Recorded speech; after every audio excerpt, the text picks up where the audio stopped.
Today on Further Everyday, I want to talk about something that you may never have heard about, the Genet affair and the little Sarah. Now, you're going to say, what on earth is this? Well, if you bear with us, you're going to hear a story of seedy politicians attempting to stick their fingers into American politics. Sound like today?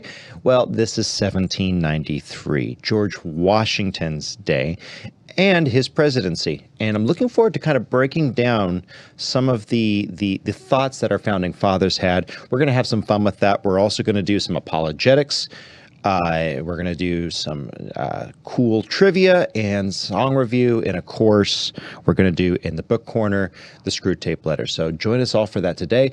Jonathan Fiala, your host, sitting in the chair of philosophy today. To my right, got Miss Nikki. How's it going? It is going very well. I'm glad to have you there. I'm glad to be here. She's our deep theologian. She's our deep theologian. And you in the chair of culture over here. I'm just the everyday guy. How's it going, Charlie? Good.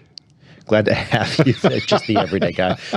He is your apologist extraordinaire. And then Steve's going to be here in just a little bit. He's just a little bit late getting into the studio. Not a big deal. Hopefully you'll forgive him. But he's got some fun stuff today, and we're going to have some fun. This story, you're going to say, okay, so the Genet affair, or the ship, the Little Sarah. Anyone in this room heard of the Genet affair or the Little Sarah in the course of your life? Neither. No. Yeah. Okay. So, Mr. Producer, you ever heard that? Were you taught that in school? It doesn't sound familiar. You were in a good Christian school. I mean, maybe, but it doesn't sound familiar. Yeah, but I wasn't either. I was in a classic learning environment, but this is not well taught, Miss Nikki. I was going to say I homeschooled my children. I don't remember this. This is something that it's a fascinating little story, and it's a little bit obscure.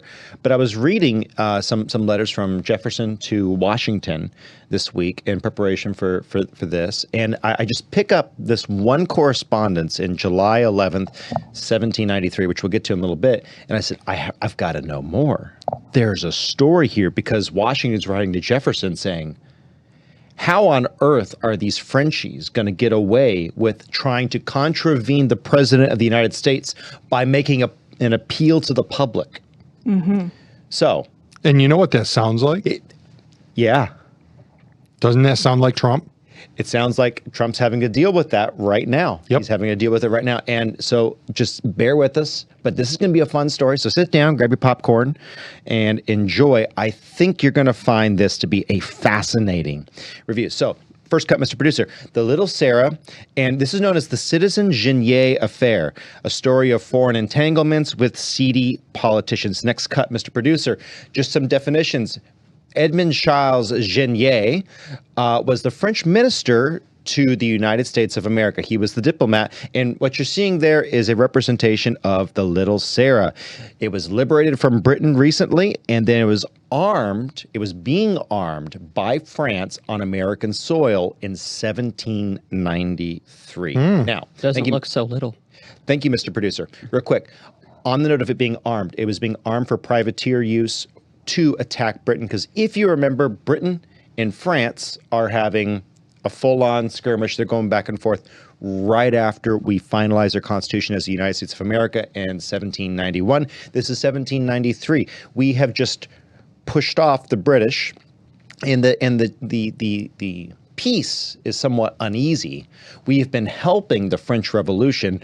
Benjamin Franklin's over there. There's a large contingent of American politicians over there and thought leaders.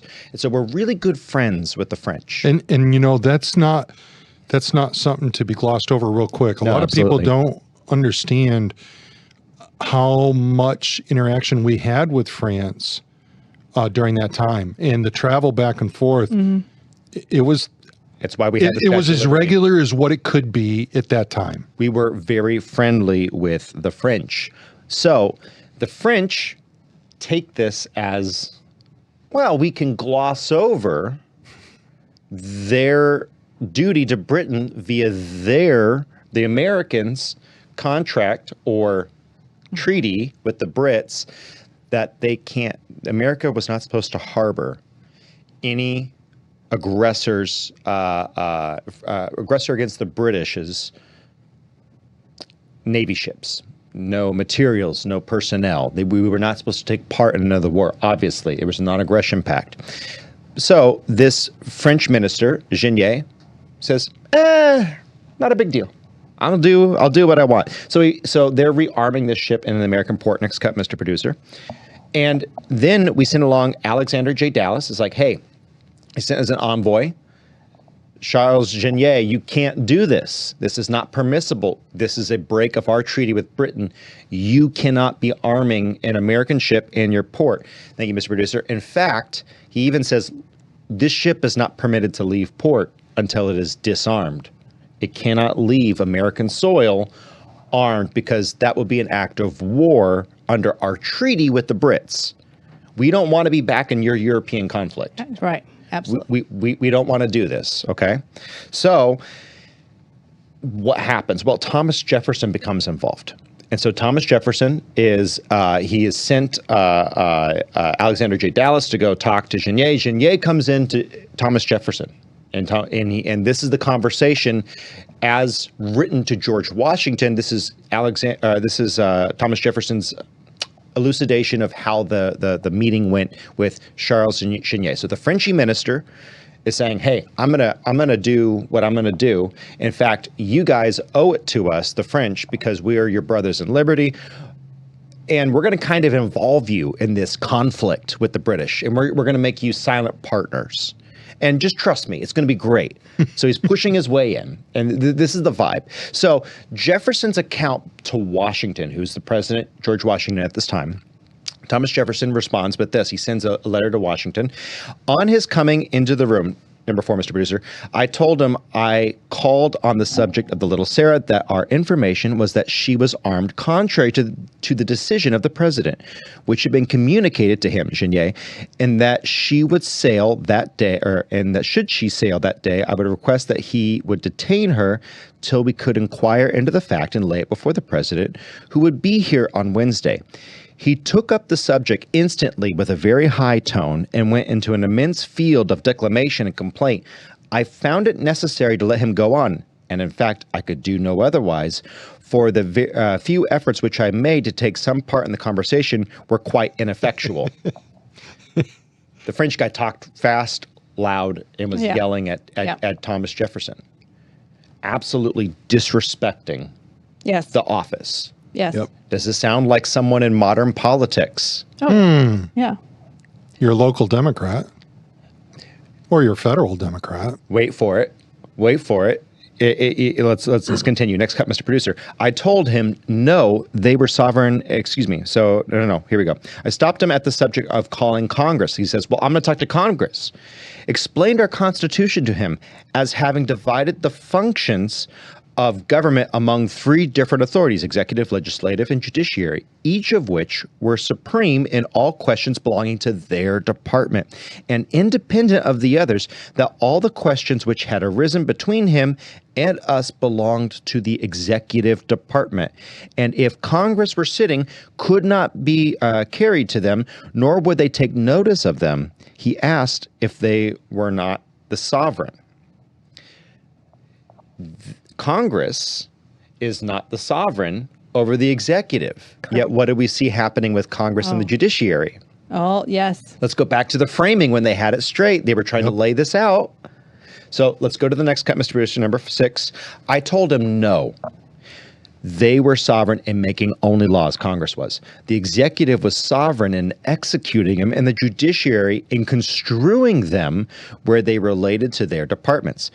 But, says he, at least Congress are bound to see that treaties are observed. I told him no, there were very few cases indeed arising out of treaties which they could take notice of, and that it is the president who is to see that treaties are observed. And if he decides against the treaty, to whom a nation is to the appeal, I told him that the Constitution had made the president the last appeal. It's almost like the executive power has to execute the law, and they have to make a judgment, and the judiciary only comes in if it is clear that the executive is not executing according to the law. We're seeing it today. This is live in front of us. We're seeing the judicial and their democratic leanings, having their authority thrown out by the Supreme Court because they are not recognizing the executive branch. And instead, they're throwing it to popular appeal. And this is exactly what this French minister to the United States, this diplomat, decides to do. He goes on to say, Jefferson continues the story to Washington. This is Jefferson writing to Washington on July 10th, 1793. Go ahead, Mr. Producer. On repeating to him and Mr. Dallas what Genet had said, we found that it agreed in many particulars with what he had said to Mr. Dallas, but Mr. Dallas mentioned some things which he had not said to me. They're getting their stories correctly. And particularly his declaration that he would appeal from the president to the people. He did, in some part of his declamation to me, drop the idea of publishing a narrative or statement of transactions, but he did not on that, nor did on any other occasion in my presence, use disrespectful expressions of the president. What's wrong with what was just said? Okay, so he was going to appeal to the people? The president, and then all the way down to the people. He's going to circumvent the president in his own country and attempt to use the popular press against the president to influence America getting into a foreign war. Well, that does sound Which politician does this sound like? I just Nail it. put it down. Put it down in the comments, because I'm going to tell you what I think. I heard Zelensky. Oh, man. I heard Zelensky That's, big time when I was reading this. Yep. Okay. Because this guy comes in, he has the nerve to come in. He is riding right on the edge of our treaty with France, and he's trying to get us to break our treaty with the UK right now, with Britain. He's trying to get us to break our treaty with Britain, join in a war with France. So how did Washington handle this? How should we think about handling this in America today? This is an apologetics channel. We're going to talk about a bunch of questions today. We're going to get into some of that. Yep.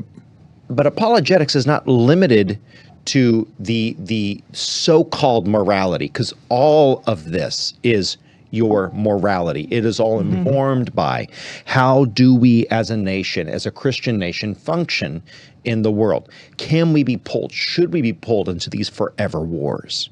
Oh, boy. No, I don't think so. So here's the battle of being a libertarian and being a Republican, is because I think there's not a lot of people in the United States that want to go have any kind of war on any foreign soil. I think we are sick and tired of that, and it doesn't do us any good. And in the long run, I think, honestly, that the muscular United States is on the world stage, but we're here for our interests, and we're not going and fighting wars. America does not look for monsters to slay, said John Quincy Adams at a July 4th celebration. I believe it was in the 1820-something, 22, somewhere in there. Those are good words. Do not go in search of monsters to slay. Right. Otherwise, you're going to be doing the handiwork of tyrants. That's the summation of it. I need to pull that one up, because we actually quoted him before. So Jefferson writes this to Washington saying, hey, George, Mr. President, we got an issue. We've got this French minister.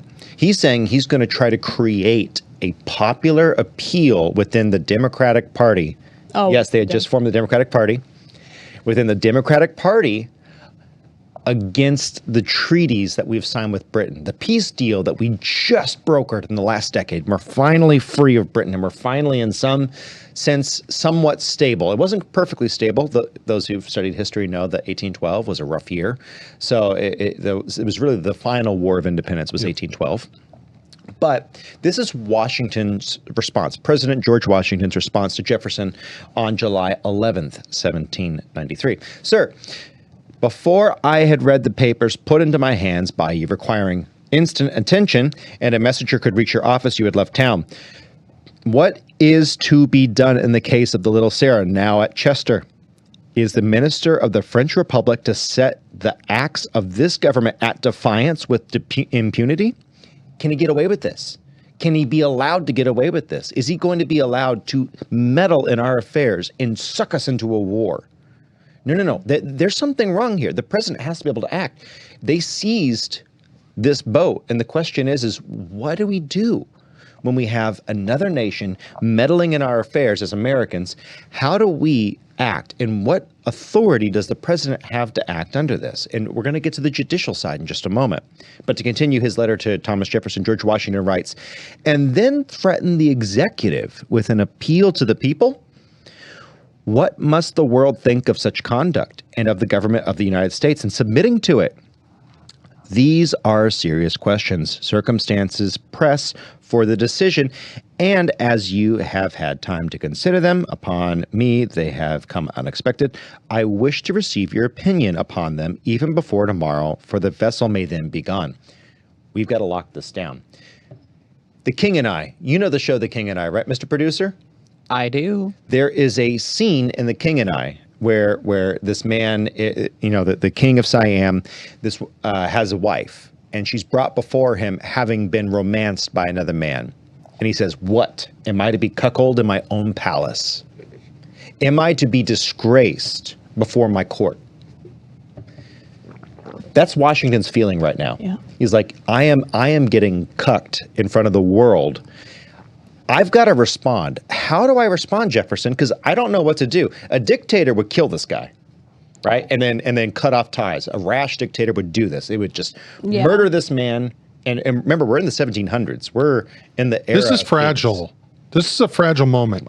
And he couldn't. If he does kill him, then he's got to deal with the French. Yes, the French. So he can't create another problem for himself. So he does have to be wise. And Washington wouldn't do that. But what I'm saying is, this is the age that they're living in. They're in a whole new age. How do we go about doing this in a way that is it comports with what we're doing with this new Constitution, Thomas Jefferson? How do we deal with this?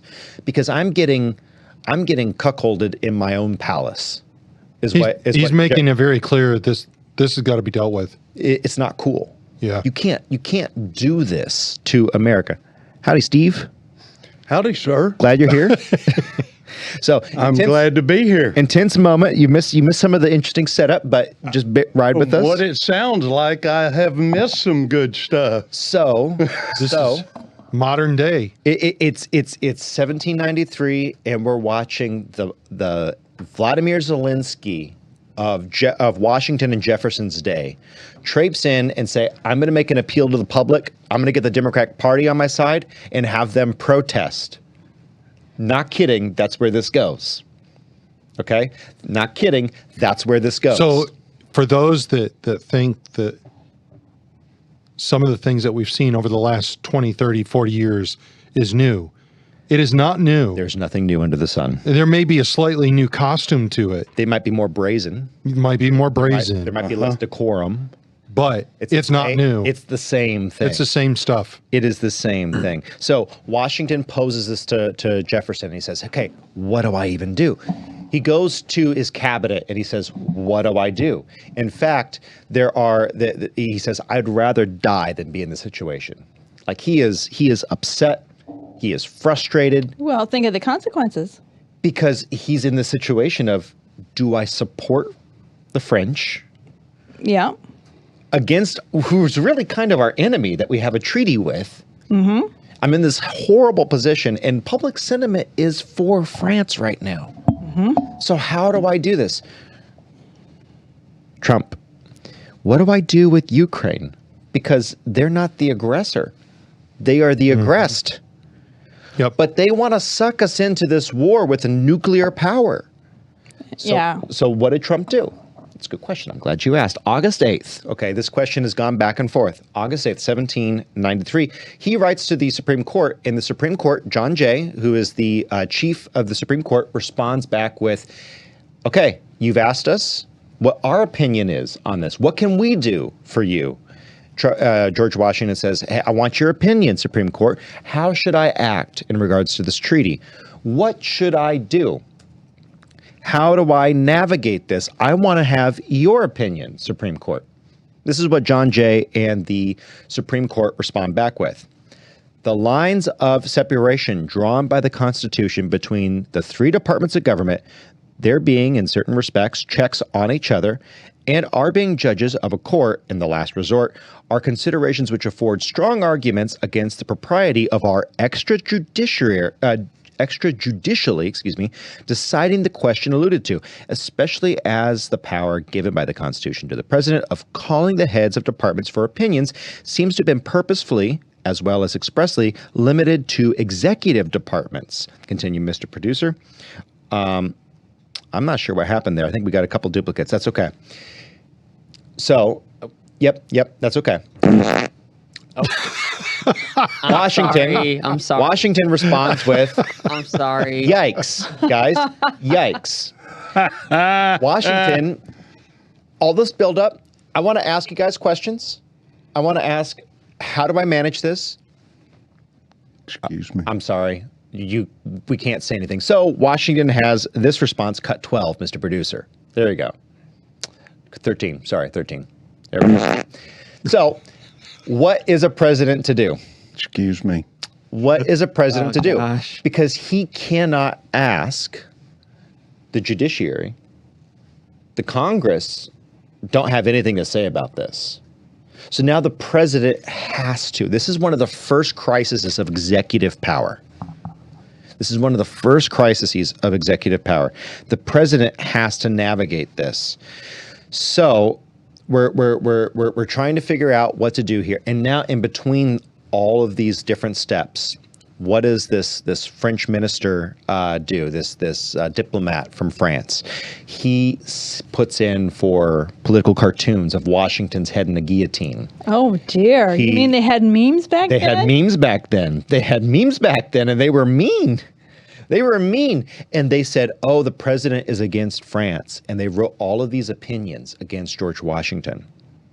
So Alexander Hamilton, true to form, undergoes a pseudonym, and this is going to be cut number 14, Mr. Producer. Upon the whole, there is no evidence. He takes on the pseudonym No Jacobin, so this is number 1. Upon the whole, there is evidently no plausible ground for the pretension set up. The natural construction of the clause of the treaty, which has been quoted obviously excludes it, and that the United States cannot ex gratia accede to it without departing from the neutrality and encountering mischiefs of a war with which they have nothing to do. The result is that this pretension to fit our privateers, our ports against our will is an insult to our understandings and a glaring infraction of our rights. Pretty nicely stated. This is where the Federalists lined up. The Democrats literally rallied and held a parade in support of Genet in New York. They literally rallied in New York, held a parade, filled the street to protest. I'm sorry, what party was that? The Democrats. I could have swore you said the Democrats. And they were supporting us getting into a war. Did you say the Democrats? It's almost like they're the same party. Now, wanting to not get quite into the a same war? party. It's not quite because it's the forming, but it's kind of where we were starting. It's kind of where it started all the way back then. Kind of the hawkish pro-forever wars, and not an American interest, and not hawkish to defend America, but to go and do other things. Just saying, putting that out there. Interesting. Okay. So they all rallied in protest for Genet. And just to finish up the story, after a while of this, Franklin heard about this in France, and a number of other people talked to folks in the French Revolution, in the French Parliament, and they said, guys, this sucks. Like, this is really bad. So they finally recalled Genet. And they put and with their apologies, France came back and said, sorry, this is actually not in accordance with our long-term goals. This diplomat was acting on his own. We're sorry. Whether or not that's true, don't know. But they said, hey, we got to recall this guy because he is a nasty, nasty stinker in the Americans' nostrils. Is a big dookie on their dinner plate. We got to do something different. So they sent another representative, and everything calmed down. Well, look at his name. The whole thing is called the Genet affair. And historically, how do we handle people like this? Well, I'm sorry for those who think that Trump is a tyrant for telling Zelensky, no, you will respect me. Oh, You will wear a suit. You will ask nicely. yeah. That is Jeffersonian. That is really is. Washingtonian. It really is. And it's needed. It's very necessary. It's needed. Since when do people walk all over Americans? Well, and we allow it Since Biden? so, since Biden. well, that's a before weak then. leader. So, I mean, but it must. Is there have been- anybody? Is there any president that has been as weak as what Biden was? And I'm not. I want to be careful here. I'm not trying to deride Biden into the ground, but I want people to understand. Man wasn't even conscious. Yeah, What are you right. talking about? well, We're talking about somebody who literally did not care about what was going on in America. Worse than Barack Obama. Worse than Much few worse. Democrats. yeah, but when you got a leader that goes over and bows to other leaders, that doesn't look good. No, it doesn't. No, I totally agree. And so You know what I mean? there's a bow. Especially to those of the Muslim faith. So there is a bow that's respectful, and Trump does that. But what he doesn't do is lower until Yep. he's on the floor. Obama didn't quite do that, but almost. Yeah, I'm going to yeah, say pretty much. that until recently, the people in leadership, whether it was Democrat or Republican or whatever, there were some basic moral grounds that they were all in agreement with. that's the problem that we're facing. The problem today is we don't have the same moral ground. They were all pretty much on the same page about immigration, on the same page about being loyal to our troops and favorable to our troops and being a proud American. So those basic moral foundations have eroded. Now you are actually fighting to be a loyal American, to have sound immigration policies, to have sound taxation policies. Those used to be common ground, and how we went about it was the difference. Yes. That's not anymore. That's why there's people are saying we can't reach across the table because we don't have anything in common with them anymore. And I totally could not agree more. For those of you who watched the Pete Hegseth video from this week, they had a 45-minute address to America's generals. And someone sent me a meme, and they had an office clip of the guy Dwight. If you watch The Office, he's rallying people, and he gives this great speech, and everyone's laughing and hooting and hollering and yelling, "Yeah, go, go!" How Pete Hegseth thought it would go versus how it went. And they showed the video of these generals being dead silent. And they were making fun of Pete Hegseth. My response was, well, take it as you will, but these are all Obama-Biden holdovers, most of whom never should have been promoted to top brass.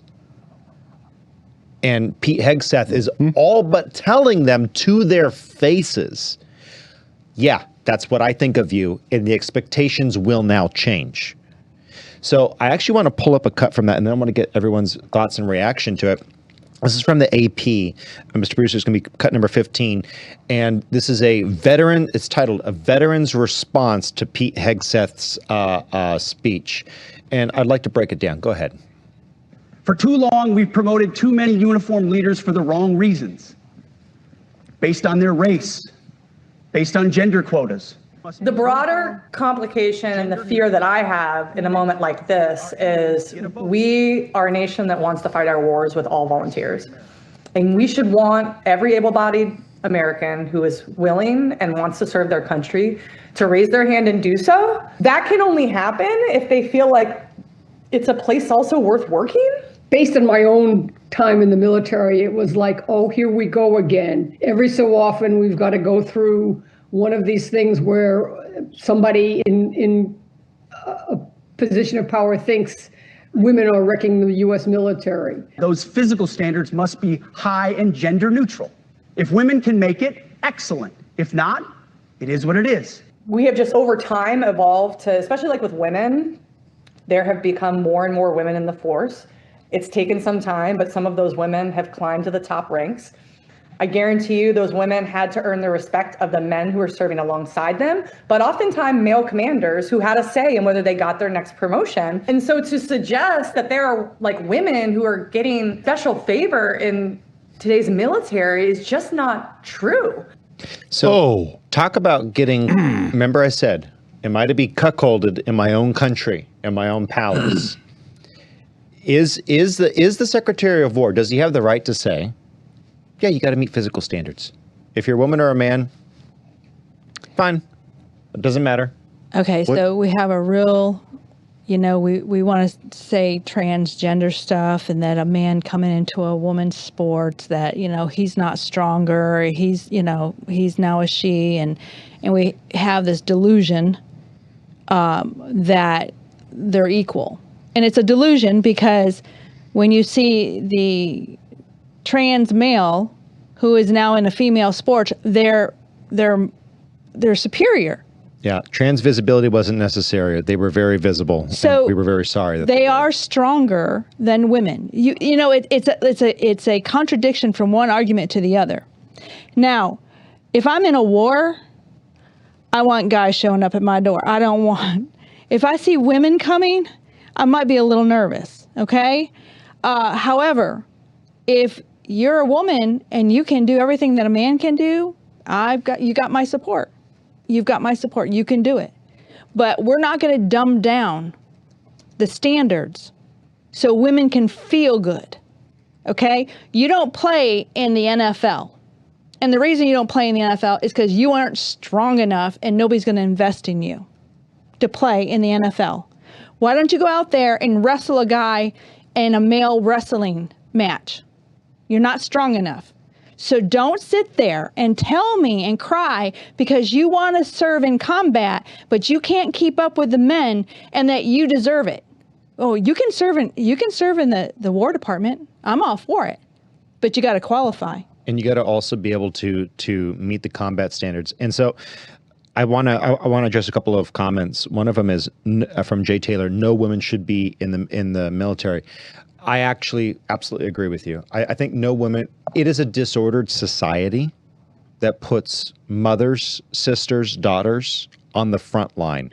I understand the field hospitals. I understand pilots. I understand. I was going to say we need to make a differentiation here on the front lines. Yeah, on the front lines. In I'm sorry, I don't want to see female operatives in SOCOM and SOG. I don't want to see women on the tip of the spear when we're rushing out to fight a Chinese-Taiwan war. I don't want that. I'm sorry. There's something about that for me that just sits wrong. And it sits wrong with every other man. And I want to get your thoughts, Steve. But it sits wrong with every man who's in combat, who sees a woman get shot. There's something psychologically, men are wired to look at that woman. We look very differently. And statistically and in practice, we've seen this happen. When a woman gets shot in a combat unit, the men react differently and the unit cohesion falls apart because there's something wrong. We know deep down we are supposed to protect women. It's bad practice. Yes, Steve. Yeah, they've got now where there's some women that are saying that they're the first Army Rangers. Bullcorn. I will completely disregard that comment because I can guarantee you they did not pass the full Army Ranger test because the standards were laxed for them to pass, because there's no way they could pass the entire complete Army Ranger test. There's no way. Just like there's no way they could pass the complete SEAL test. Very few men pass the complete SEAL test. Now, I don't know if you remember, but I remember listening to Pete Hegseth and him saying that the military had done a study on women in combat with men and then just all men in combat. And the troops that were mixed in with women had more injuries. There were more problems in this group. Yes. than in the group when it was all men. And I'm going to sit with John Arthur. I think that it is a man who's going to see a woman. He's going to think of his mother. He's going to think of his sister. It's It's going to have that idea of let me protect, let me help. And Yes. that's exactly what happens. We Yes. think differently, and the fact of the matter is, you have 50%. Is it 50 or is it 200%? I can't remember. It's significantly more bone breakages in female frontline combat units. Any woman that's in a combat unit is significantly higher in chance of damage to bones. It's almost like men have 40% more bone density. Yeah. It's almost like we're stronger and we're more muscular, and we were built for that task. It's almost like putting the finer vessel, the weaker vessel, and in the Bible when it says the weaker vessel, it's weak. The weak vessel in the sense of the Greek who was reading that would have read the fine china, the weaker china, not the hard wooden bowl that you can toss about. Right. It's meant to take out to a work site and bang it around. No, this is the pottery, the beautiful pottery that you set out on Sunday. It's almost like you don't take that to the work site and you bang it around. If you do, you might break it. But instead, we've lost that. Jeff Whitcomb says most women in the service were whores in my day. That's another phenomenon. And anyone who's worked in an all-male space and then watched women brought into that space knows exactly what you're talking about. There is a dynamic shift, and it's to what Ms. Nikki was saying. It's to that point. There is a dynamic shift that happens, and it is not a good one. So, absolutely agree. I think Hegseth needs to stand up for that and needs to push on that. Oh, Yeah. Man. Have you seen the YouTube meme video that they've done on Hegseth and all of his top brass with babies? No, I haven't. Oh my gosh, dude, you have got to see this. Well, it's all of these chubby Mr. babies in the audience, it's an- and they're all going up. And all these, you know how babies are, they're all chunky. Yeah, maybe so. Oh, it is, dude, you will fall over out of your chair laughing. It is. There wasn't too Next many time people you'll put laughing in that the show, day. Matt. No, they weren't, and because he was chewing them out. And in another part of the video, you could see him say, "You're all going to start to hit. Like, look, if I'm hitting the gym every day, you all need to start hitting these minimum standards." And he laid out 2 or 3 metrics and standards for daily PT. And he says, "We don't need fat generals," and half of the guys in there are overweight. Sorry, I listened to the. I'd say more than Yeah. half. I and listened he's. to it. I mean, It's correct. He is. All he's doing is say, "Let's go back to excellence." That's all he really said, and Well, I agree. that's what you and I are hearing. yeah, That's not what they're hearing. And I that's the know. difference. That's the difference. That's Yep. the difference. And so Joy Reid one time recently, I don't have this one ready, but I'll just give you the example of the difference. She said, "It's a white supremacist thing. They want to have their kids inherit their money with the government not taxing your income, and so that they can actually pass down wealth to their children. It's like this thing, and they say that we're Marxists." You just said the same thing that we're saying, and we're saying, "Yeah, that sounds great. That sounds good." She says it like it's a horror show. like it's terrible. Like it's a horror show that, "Oh my gosh, I could keep what I earned and give it to my kids." And that you, Joy Reid, can't misspend it on whatever you want to. I get to have the earnings that I made and pass to my children. She gladly admits that this is it's a white supremacist thing. It's not a white supremacist thing, but your Marxist ideology that is all turbulated up with race, yeah, you have an issue with that. It's because it's an issue of good and evil. You're just confused, ma'am, that you are on the side of evil. Same with all the people who are coming after Hegseth for saying, "Yeah, hit the gym, hit the standards, and don't care if you're a man or woman, we're going to treat you equally." He doesn't go far enough. I think it's a disordered society that sends women into war. And it's a disordered society that allows breakdown within. Just a note from Sugar Magnolia. She said that she heard someone flying a flag over a building in China, or in Pennsylvania, flying the Chinese flag, the CCP flag over a building in Pennsylvania. And these are things that you hear of and you see. When you see that, if you're there, happy Sunday, by the way. If you're there, follow up and go to the building owner and manager and say, hey, do I need to call the feds? Do I need to call the FBI? Do I need to call the police? Because this is technically not regulation. You can fly any flag you want as long as it's under the American flag. It has to be underneath the American flag. Yep. And there are regulations about other countries' flags. If they're not following those, sorry, guess what? Karens are a good thing in some cases. Be a Karen. Call that and actually get it sorted out, because that is scary. They are trying to change us. Case in point with the Mexican flag, ICE this week in Chicago. Y'all followed this? For those of you who have not, go ahead and pull that up, Mr. Producer. We have a quick cut from Fox Now. It's going to be cut number 16, sir. All right, welcome in here to Live Now from Fox. We are following some breaking news, just getting this in here. Let's put this up on your screen as we're learning Department of Homeland Security Secretary Kristi Noem say she's going to deploy more special operations to Chicago. Here's what this says. Today in Chicago, members of our brave law enforcement were attacked, rammed, and boxed in by 10 vehicles, including an attacker with a semi-automatic weapon. I'm deploying more special operations to control the scene. Reinforcements are on their way. If you see a law enforcement officer today, thank them.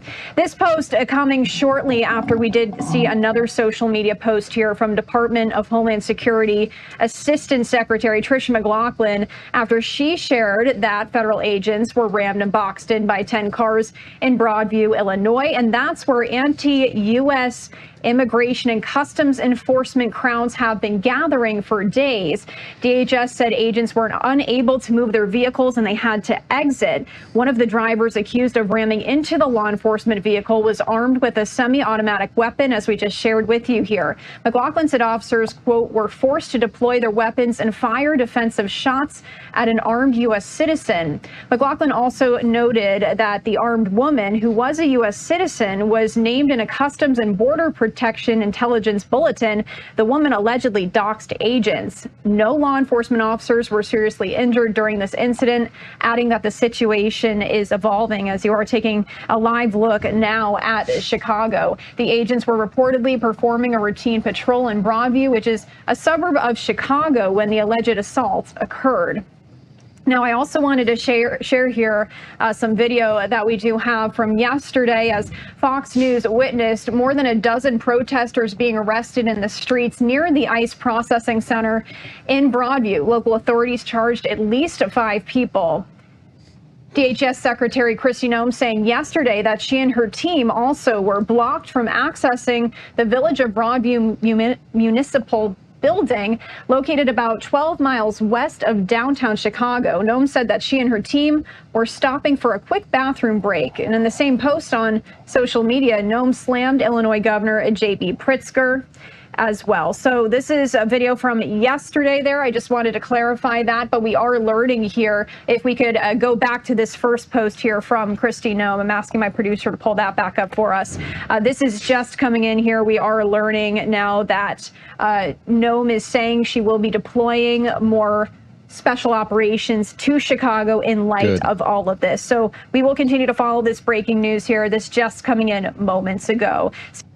And on the heels of that, what's interesting about this story is that in Oregon, I believe this was yesterday, there was a federal judge that said that Trump did not have authority to send in additional troops to Portland. Yep. So this is going to end up before the Supreme Court. And Supreme Trump's Court's going to, the Supreme Court is going to be ticked again because they're having to deal with an issue that should not have been an issue. It should never be brought up. It delegitimizes the Supreme Court. And it delegitimizes. I think it's time to impeach a lot of judges that are not holding the Constitution, is what I think. They can only be impeached if they are in bad behavior. They have judicial immunity as long as they're in good behavior. They're no longer in good behavior. No. They can be sued for impeachment, and you can sue them on civil and criminal penalties. Okay, 18 U.S.C. 242 is a criminal, and 1980 U.S.C. 1983. I'm trying to remember the statute off the top of my head. You can sue them for crimes against the Constitution under color of law to deprivate your civil rights. 18 U.S.C. 242 is the criminal complaint. You can pursue them, and the death penalty is on the table if threats of violence, kidnapping, what's the statute for kidnapping or for unlawful arrest? There isn't. It's kidnapping under the law. And of course, threats of violence from police threatening to use force. Okay. It is a potential capital punishment issue for judges to rule against their constitutional oath of office. Well, I don't care. You can't have that fire in my courtroom because I said so. Sorry, that's not what the Constitution says. It doesn't say that anywhere. Whether it's that or whether it's, sorry, Mr. President, you can't protect the people of Portland. You can't protect the people of Chicago who are literally getting rammed by cars in what you would see in a Tom Clancy movie. Mm-hmm. You would see this in a Tom Clancy movie before they kill the president or something like that. That's the level of organization we're dealing with here. So you have a domestic terror organization attacking ICE. What did you expect was going to happen? Isn't there a point where we say, wait a minute, enough is enough? You are a terror group? It is Christian to say that. It is righteous to say that. It is American. It is American to say, wait a minute, you can't take another one of our cities. Steve. Yeah, here's something that's interesting that I found out today from a police officer that is on our security team at our church. He was telling me today that the mayor of Chicago has told the police force and the police chief that they are not allowed to respond to any calls by ICE if they call for trouble and need any response from any police officers for help. Police officers are not allowed to respond. You see, that's the problem. And so Sugar Magnolia on PSB's Rumble. By the way, if you're one of our regular listeners, thank you for hundreds of thousands of downloads. Like, comment, share, subscribe at FurtherEveryDay, anywhere podcasts are found. YouTube, Rumble, thank you for being there. If you're one of our regular listeners, you can go and see this live at PSB on Rumble, DLive, or Vaughn. So from PSB's Rumble, Sugar Magnolia says, Pritzker says PD can't help ICE, but the state police are helping and they're defying Pritzker. I live in Central Illinois, former Chicago resident. Also, the home health care union in Chicago is training their members on what to do if ICE shows up. Is that even legal? Ooh. That is absolutely illegal. And that is somewhere in between RICO. So depending upon what we're doing, I mean, you could make a case for RICO, for organized crime across international lines. You could make an argument for that. And that argument needs to start to be made. And for all the squishes who say, oh, no, we can't wield the executive because we're concerned that maybe the Democrats are going to prosecute us in the future. They've already said they're going to prosecute you.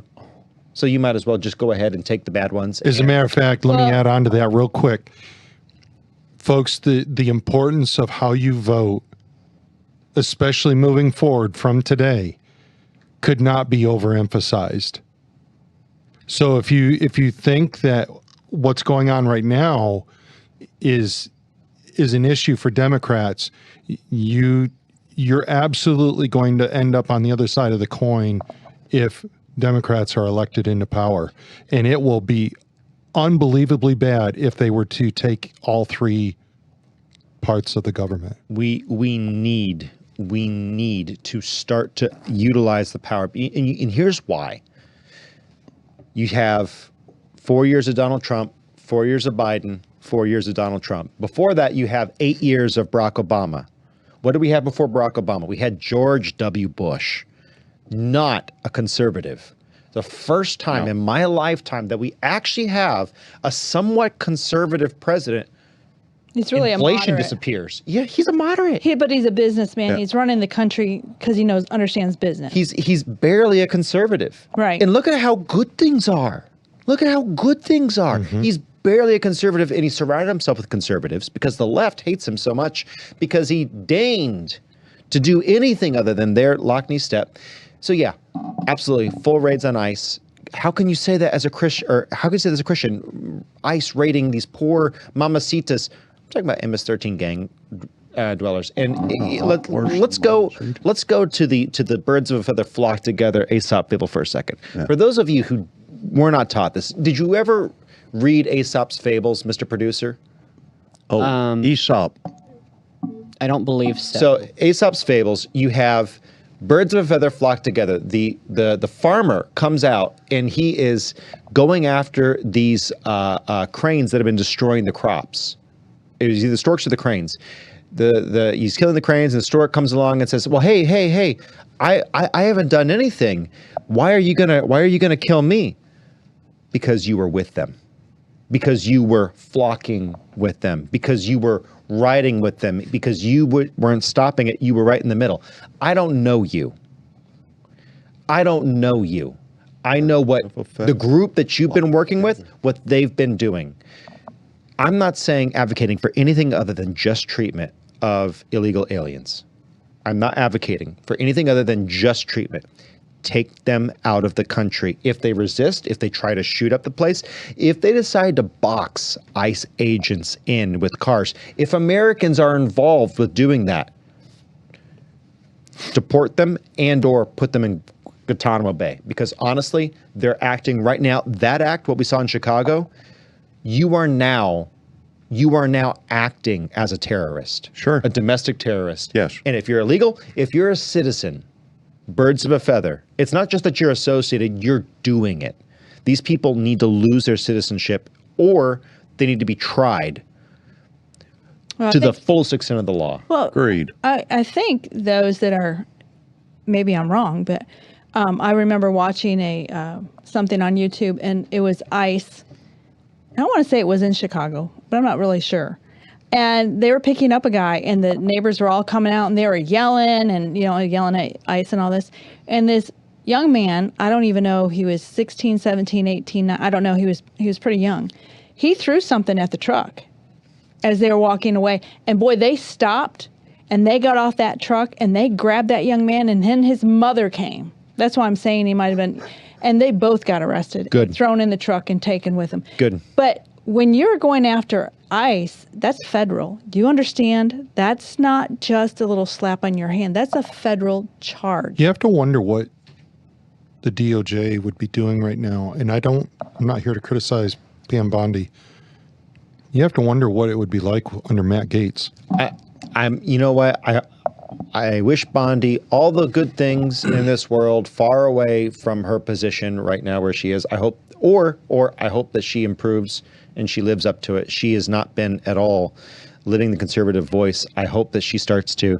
She's been acting like a liberal in Trump's organization. I think just from ignorance. I don't think it's anything evil. I just think she's not a great pick for this. There's a lot of things that she could do well, just not this. I got to interrupt us on this. There's a question I got to answer. And the question is, does anyone know the guy in the middle? Well, I'm sorry, we got two guys in the middle. That guy's John Arthur. And that's Charlie. And that is Charlie. Okay. So just to kind of pull it all in. Just to kind of clear that up, just to pull it all in. I want to move on from this because we do got to get to the next segment. And Charlie's got some great stuff on confronting the culture. Amen. But I want to ask final thoughts on what we've covered up to this point. I'm just kind of moving through. If you have them. I'm really glad you brought up that story about the little Sarah and Genet. Yeah, I never heard that before, but how appropriate to bring it up today. Yes. Because we're watching these people they're absolutely cucking our nation. I'm sorry to use that word. C-U-C-K. If you're curious, someone said flocking. Did you say flocking? I said flocking. I didn't say the other. We are getting absolutely taken advantage of. And I like Sugar Magnolia on PSB's Rumble said, God warned in the Old Testament to get the evil out of your country or it'll consume you as well. Amen. That is a biblical standard. That is a biblical standard. Any other thoughts before we move into Charlie's apologetics? Go ahead, Steve. Well, I look at all of the things that are, all of the problems that are occurring that people are doing against ICE and all of the federal agencies that are going on, and it just breaks my heart because we've got people that are a good Americans anyways, that are standing up for people like MS-13 that smuggle children into the country, beat women, smuggle drugs, and we've got people that are standing up for them and saying, bring that guy back from a foreign jail. Wait a minute, he's in his own country. He's not in a foreign jail. Yeah. Yeah. Well, now He's in his own country. well, And now that's he, it. Now he can go to Come on. Africa. Perfect. Just not here. Be far away from here. But the Doesn't make sense. You know, the mentality of some of these people, they don't understand what the reality is on what's happening in the real world. Yeah. And I mean, they really don't. They're kind of like that's why truth 2 steps behind on what's really happening. truth is so important, and the postmodern, post-truth world is an ugly thing. So just to kind of move into that, how do you, as a Christian, live and move in a post-truth world? And I got to answer the one question here from Loving My Jesus 64. Not sure what video you're talking about. I'm sure I'll watch it. Are you saying that I have a doppelganger?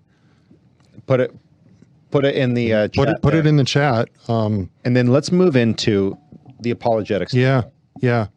Why can't Christians be okay with homosexuality? Boy, I'll tell you, it's one of the most challenging questions we face. And as Christians, we have to be ready to answer these kind of things. By the way, I would submit to you that the reason that we have an issue with people leaving the church today, especially young people, only 9 out of 100 that are going to church as a child when they grow up, only 9 out of 100 will continue going to church after they graduate. What do you think that's going to do for the church? That's a dying church.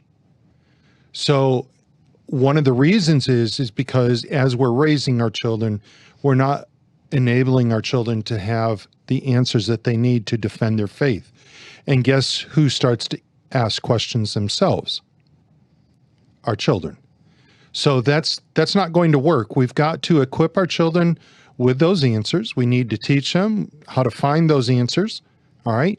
Because at the end of the day, we are to reproduce, be fruitful and multiply. And we want to produce people that can find those answers and be able to articulate them. That's what this question is all about. And one of the most common questions that we engage in our culture today is, why is it that Christians can't accept homosexuals? And before we go any further with this particular topic, I want it to be clearly understood that defining our terms is one of the most important things that you can do as a Christian when it comes to apologetic arguments. If a person asks that question of you, you need to ask the question back, what do you mean by accept? Okay. And now let's go ahead and we'll get into a little bit of our topic here. Also, one further note as we get into this next cut, you should understand that there's a number of different things that could be discussed surrounding this question. I only pulled out 2 major areas because that's all we've got time for on this segment. So I want you to know this is not meant to be a completely comprehensive answer to it. Number 2, if you're listening and you're a homosexual, we are not here to condemn you. We're here to tell you why we stand the way we stand on the issue of homosexuality. We're not going to sit here and condemn you. We're here to bring life, full life, abundant and eternal. And it's something, if something was hurting a friend, we wouldn't tell you to keep doing it. Amen. All right. So Ryan, if you could put up that next cut. Challenge number 1, Jesus never spoke about homosexuality. And if you are a reader of the New Testament, you'd have to agree with that statement. He did not address homosexuality in and of itself. That part is true. But he did speak about marriage and sexuality, and he always referred back to where? The Old Testament. Always did. And especially back to the beginning. And if you want to really get specific here, Genesis is a great place to look. Okay. So he always did refer back to that. Now we're going to end this particular point with a key comment, and this is a life principle. It's a life apologetic principle, if you will. But Mr. Orion, next cut, if you would, please. So in Mark chapter 10, verses 2 through 9, here's what Jesus said. And the Pharisees, hold on here. Oh, help me, Here. John Arthur. Boop. Thank you. Click right there. Thank Keep you going. very much. And the Pharisees came to him and asked him, is it lawful for a man to put away his wife, tempting him? And he answered and said unto them, what did Moses command you? And they said, Moses suffered to write a bill of divorcement and to put her away. Now, it's interesting. This question is surrounding the issue of divorce. But watch where it moves to. Next cut.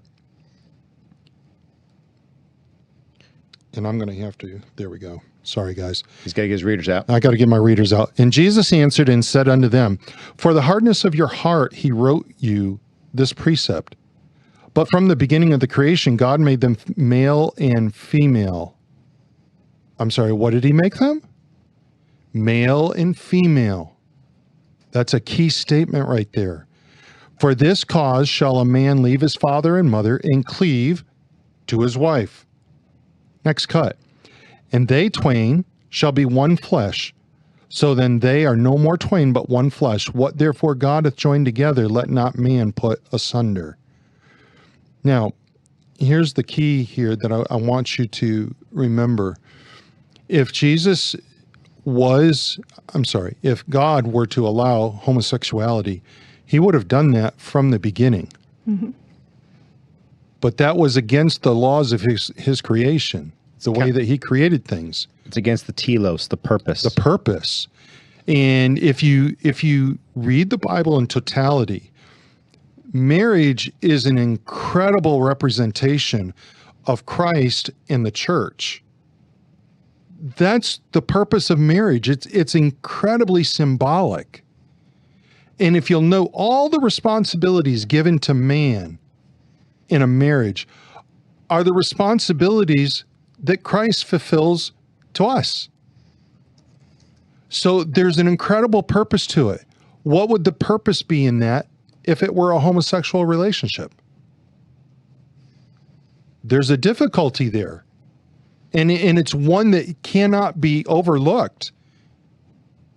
God did not make a mistake. He was very purposeful in what he stated in the beginning, and Jesus reaffirmed it. He didn't call it out exactly in the issue of homosexuality. He called it out as a precept, as a purpose, male and female, period. Now, there's more that God gave in this issue, and Jesus reaffirms that as well. I'm not going into that today. We're dealing just on this one topic. But you are correct if you were to say Jesus never talked about homosexuality. My retort back to you and question for you would be, did he speak about sexuality in marriage? And what did he say? And that you would have a very hard time refuting. Jesus didn't talk about bestiality. He didn't talk about necrophilia. He didn't talk about cannibalism. And by the way, those right there are exactly the kind of things that if we're not careful, we run to all these different offshoots and we start making excuses about why we can do them. Folks, I'm telling you right now, you listen to me good and well. Here's where we're heading in a culture if we do not address this issue of transgenderism. We'll embrace all that crap. We will not only embrace it, we will promote it. It'll be freeing Yes. It'll be freeing and wonderful. We got stories. We don't have the time. And I think No, you're right. The Promote argument, it kind of like what's happening now. And that On is steroids. That is. I know a lot of people want to say what goes on in the privacy of a bedroom is between the two people. I understand that. And I want you to understand too, is we're not the lawgiver. Nobody here is a lawgiver. Nobody here. I didn't write it. Right. We didn't write it. We don't have any control over your life.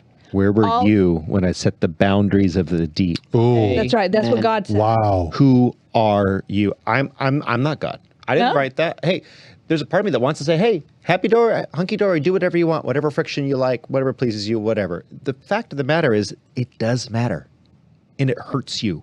Yep. It hurts, and you're right. What happens in the bedroom stays in the bedroom is not true.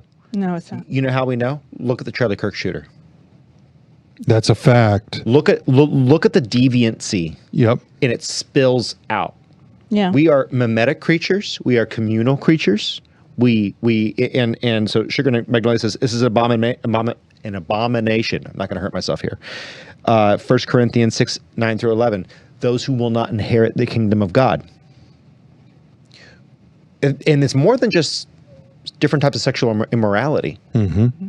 And I think the church has focused so deeply on the homosexual aspect. Sometimes we forget that there are people in our pews who are serial adulterers, Yes. serial divorcees. Mm-hmm.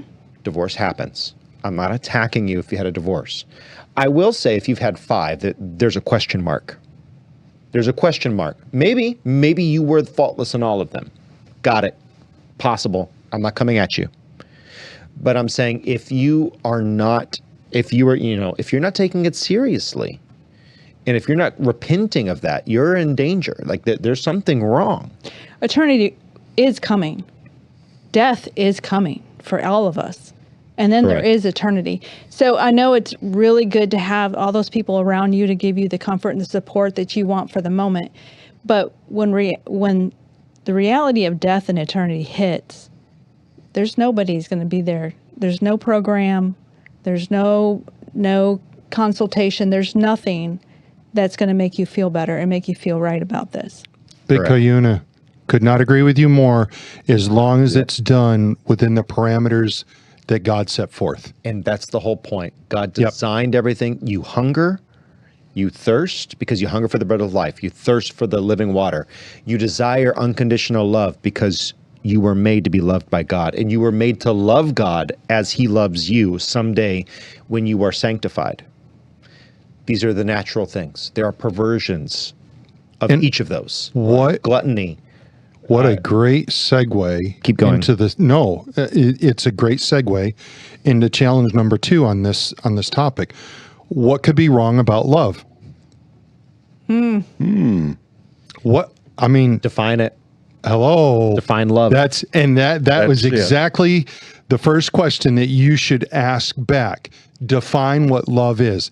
And I'm going to cover these 2 key subtopics here, and then we're going to, guess what? Define it. That's exactly what we need to do. So aren't we supposed to love one another? That's what many homosexuals will say. Absolutely. Yes, we are. Absolutely right. And the first question back to you would be, what do you mean though by love? Did you know that there's 4 different Greek words for love? Oh, now he's jumping ahead. Sorry. Now read you're the- confusing he's read the everything now, slides. Captain. Charlie Cook. Doc, on it. Captain's confusing it. Man, if no one is harmed, why shouldn't people simply follow their hearts? Can I just say this before we go any further on this topic? The last piece of advice that you should ever listen to is this. Just follow your heart. But Disney said, No, I don't care what Disney said. I do not care. That is the worst piece of advice that you could possibly listen to. Charlie, how can you say that? I'll tell you how I can say that. I can say it with biblical backup. The heart is deceitful above all things and desperately wicked. Who can know it? That's how I can say that. Your heart is not something you should be just following on your whim. This is something that I've tried to teach my kids. Feelings are fickle. They come and they go. Enjoy the good ones when they come, but never, ever trust them. That's it. Never, ever trust your Feelings are not real. They're not real. Feelings are not real. They're fleeting. Amen. I love what my pastor said one time. He said, emotions are a great companion. They are a terrible leader. Oh, amen. Boy, Yes. Good words. Good words. Okay, so Ryan, next slide. We're going to deal with this first subtopic here. Aren't we supposed to love one another? And Ryan was jumping right in there. He was spot on. I didn't even know you had this. No, it's okay. But you know what? You know what it tells me, Ryan? It tells me that you're equipped enough to start arguing this point. And isn't that what we really want? Yes. In production, folks, for those of you that don't know, Ryan's barely 18. Well, that's He's not 20. true. 21. Yeah, he's 20. Almost 22. Yeah. Oh my Lord. He's so young, but I thought he was knowing 12. that he's getting the ability. I look 12, but Yeah, he's a actually- young-looking guy. We should put a picture of you up and just have you on the screen all the time, right? There you go. The girls would be looking all the time. So gosh. He's single, ready to mingle, ladies. yeah. Anyway, keep man. going. Oh, better keep it Let's- moving. Let's get back to the apologetic. Okay. All right. So next cut, if you would, Ryan. Aren't we supposed to love one another? Here's the 4 uses of of love in God's word. All right. Agape. It's an unconditional, selfless, sacrificial love. And we think of John 3:16 when we think of that. For God so loved the world that he gave his only begotten son, his only child, if you will, his only begotten son, that whosoever believeth in him shall not perish, but have everlasting life. That's a sacrificial love. That's giving up everything for you. That's the heart of the gospel right there. If there was one word to put the gospel on, that verse would be it. And that's why you see it quoted so many times at the football games. That's why people take the poster and put it down on the wall and you see it on TV. Why? It's the gospel. That's the essence of it. That's an agape or agapao. That's a sacrificial love. Second one, phileo. We think of Philadelphia, the city of what? Brotherly love. That's what it is. It's brotherly, affectionate love. Think of familial type love, if you will. John 16:27. And we're not going to go over these verses, but you can dig them up. The third one, a very interesting one, storge, natural, family love, Romans 12:10. All right. Think of the phileo as I said familial. It's outside of the family, if you will. Okay. It's like friendship, right? Yeah, it's a love for your fellow man. The storge is more of a brother, sister, close blood related relative. Think of that. Now, here comes the interesting one, and that's number 4, the eros, or the romantic, the passionate love. 1 Corinthians 7:3. Now, when we think about love within the homosexual relationship, which one of those applies? It's eros. It's eros. 1 Corinthians 7:3. Now, I want to go ahead, and if you don't mind, I am going to dig that up real quick. So if you'll just give me just a quick little second here. 1 Corinthians 7:3. If nobody moved it, I'm in my. If no one can move it in your Bible. There we go. Yeah. Now we're cooking. Is this the new Charlie The translation? new Charlie translation. Okay. Let the husband render unto the wife due benevolence, and likewise also the wife unto the husband. Note what it didn't say there. It didn't say the wife to the wife. By the way, you can't make a case for homosexual marriage. I'm sorry, not from a biblical standpoint, not even close. It did not say let the husband unto the husband. It didn't say the second husband. Nope. It didn't say spouse. It says Specific. the husband to the wife and the wife to the husband. So from a biblical perspective, aren't we supposed to love one another? Yep. And I'm supposed to love you enough to be able to tell you that 1 Corinthians 7:3 does not show any possibility of that being a homosexual relationship. It's not possible. I'm not here to condemn you. I didn't write it. I did not write this. But it is my job to tell you the message. And that's what I'm here to tell you. Let's get into the next part. And this one is equally interesting. Aren't we supposed to love one another? Yes, we are. We absolutely are. We are all probably united on the issue of the first three, but eros is where the difference is. And as I said, it's man and wife, wife and man, husband and wife, wife and husband. Next one, next cut. If no one is harmed, why shouldn't people simply follow their hearts? Well, first question I would have back to you, what does it mean to be harmed? What is that? And because honestly, you're making, from a homosexual standpoint, you're making that argument and you're not even thinking about what harm is. How about to, can I use this? I'm gonna relate this to a person, a 22-year-old, and we're not talking about Ryan. Okay. I'm hypothetically giving you an example here. A young man comes home, tells his mom, I'm a homosexual. And she becomes distraught. Tell me who's being harmed here? Her for saying that you shouldn't be in that kind of a relationship? Or her because she is absolutely distraught at the possibility because it really is something that totally goes against her faith? And this brings us to a deeper question. Is her faith right? You know what's interesting about all of the apologetic topics that we talk about? All of them point back to one very critical question. Is Christianity true? There is no other question that will come to mind if you continue the pathology of each of the apologetic questions. It always comes back to, is Christianity true? For you as a homosexual, you need to answer that question. I'm not going to get into that today, but you need to answer that question. I would pull back further as well, and just remember, you can always appeal to the natural law because the biblical law and the natural law both have their own the same creator. They're not separate creators. It's not separate authors. So you always start with, okay, how did we get here?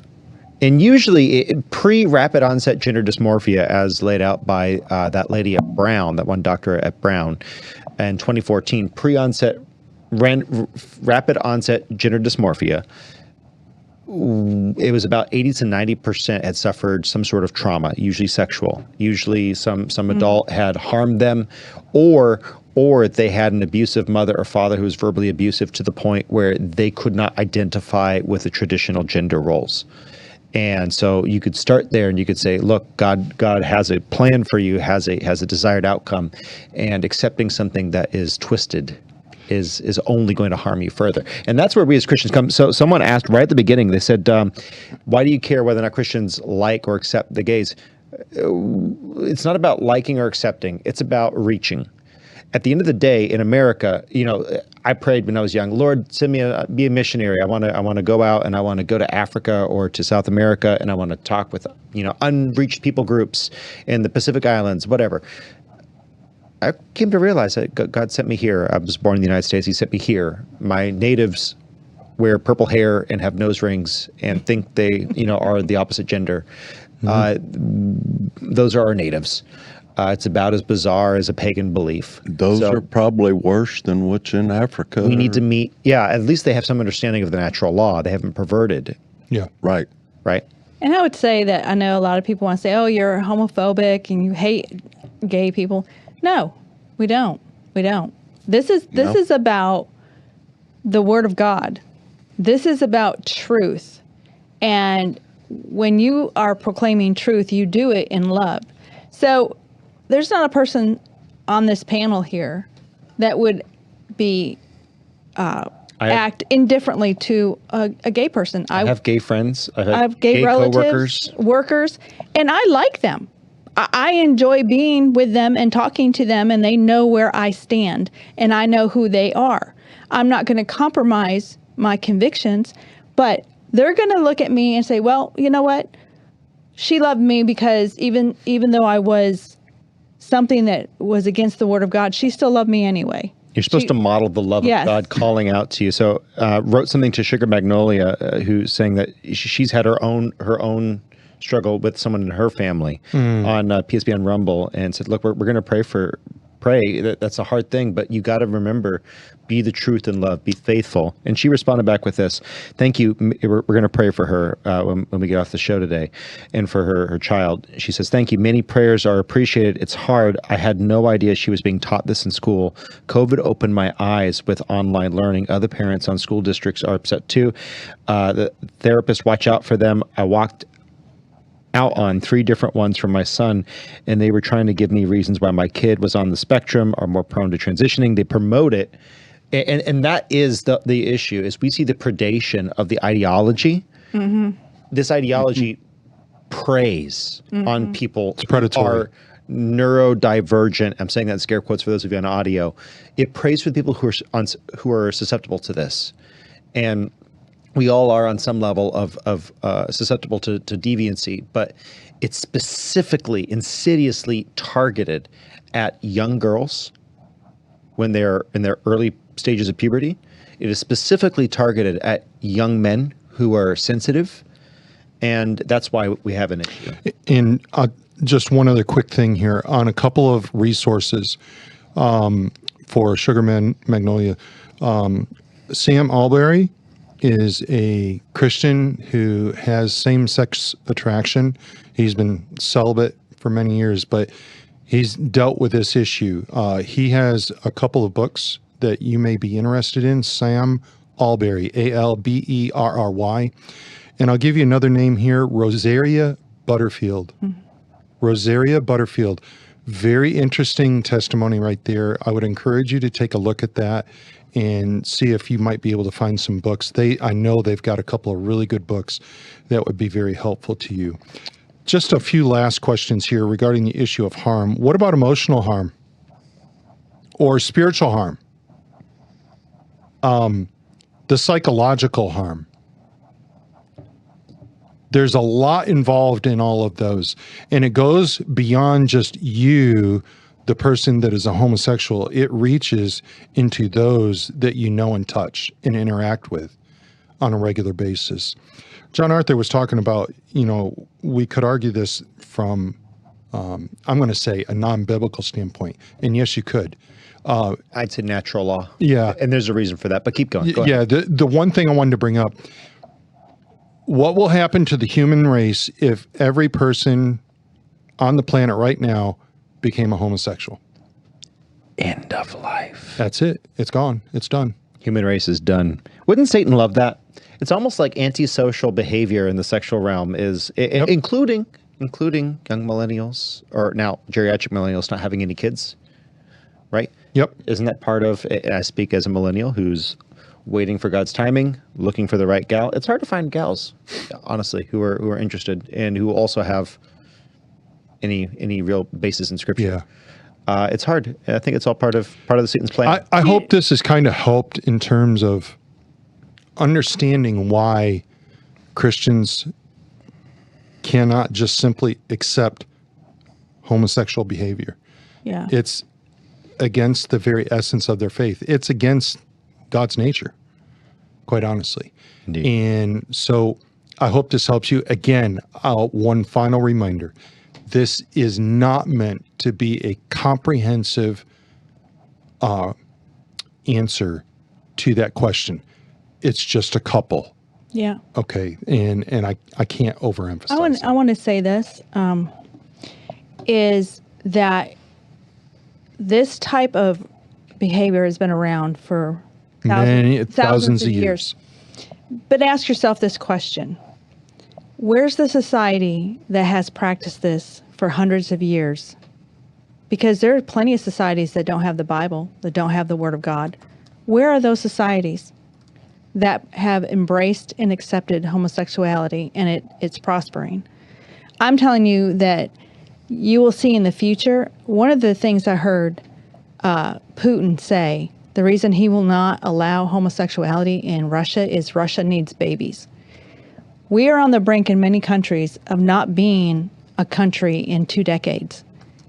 This will become outlawed, and so will abortion, because a country will need babies to be born for them to go on. Isn't it Japan will no longer exist in 2 generations? John Arthur, is that right? That's it. We're looking at a huge population bubble. It's about to pop. And in the Asian cultures right now, we're seeing this boom of pornography. It's not sexual deviancy necessarily in the same way that we see it in the States, but Satan has a lot of different ways to skin your kitty. Yes. Yeah. I'm going to retract that. He has a lot of ways to harm you as a society. I realize that could be taken wrong. Yeah. But it's a bad thing. And you're right. God bless Matt Walsh. I've said this before. Matt Walsh, great guy, great commentator on the culture, moved the ball for Christ in amazing ways. Who am I to speak again? But he said in What Is a Woman, this has never happened before. Yes, it has. It happens before any great civilization falls. I believe in the Old Testament, and I could be wrong, so give me room to be wrong. But when it says a woman shall not wear that which pertaineth unto a man, remember they were wearing long robes at that time. I think that was taking on the role of a man. Mm-hmm. That was the whole purpose. Look, they all wore traditionally robes. Mm-hmm. That's the big thing. It's like, okay, so sorry, and if you're part of one of these congregations that believes that women have to wear dresses, I think dresses are pretty. I would rather see more dresses in the world. I think dresses are a beautiful thing. You'd have to put men in dresses as well, or robes, if you wanted to be biblically accurate. I think the purpose is, are we being promiscuous or are we being deviant? Those are the two things that are at play. Are we being promiscuous or are we being deviant? There's a lot of grace. There's a lot of room. The question is, and the context is always very key. The context of that is sexual immorality. Are we being deviant here? And that's where I think we're going to lose. And so here's something that King's Kid 1775 said. I sat face to face with a guy married to another employee who worked with us for years. There was no indication that he would, quote unquote, transition, none whatsoever. Only thing I knew is that he hated his father. Wow. And that's it. That's what I'm saying. That's what drives it. It's usually some departure. You cannot reconcile, whether through abuse or a lack of reconciliation between the man-woman dynamic. Something is broken. Yes. On that image. The sex is through no fault of her own. A man comes, and together there's this new life created, this new creation, and new life is born. You have the gospel in the act, in the sacrament of marriage, in the most sacred act. Because God, and the reason why I say it's a sacred act is because God is working out what happens between Christ and the church. They come together, there's new life. There is a new creation made. God gave us all of these little allegories, these analogies, these symbols. We thirst because we thirst for a water that will satisfy. We will never be satisfied on this earth. We hunger for love. We hunger for food. We will never be satisfied. God gave us these little analogies. We long for intimacy. And it won't be a sexual intimacy, but it'll be a deep intimacy with God that will fulfill the cravings that you'll never fully satisfy here on this earth. And it'll be a more beautiful, brighter thing. This is just the dimmest of replications, the marital act. So Satan wants to twist that. Yes. And he wants to damage and do violence to the image of the father. He wants to pervert the image of the mother, the one who submits to God's will, submits to her husband as we're supposed to submit to God's will. Satan loves it when that's broken. I'm sorry to take so much time on that. We're good. No, but I think it's an important topic. I think that was really, really good. The devil wins if we all go gay, Tim Mull. I couldn't agree more. I couldn't agree more. I love what Crow for Freedom said. Jesus won this war on the cross. Amen, amen, amen, And amen.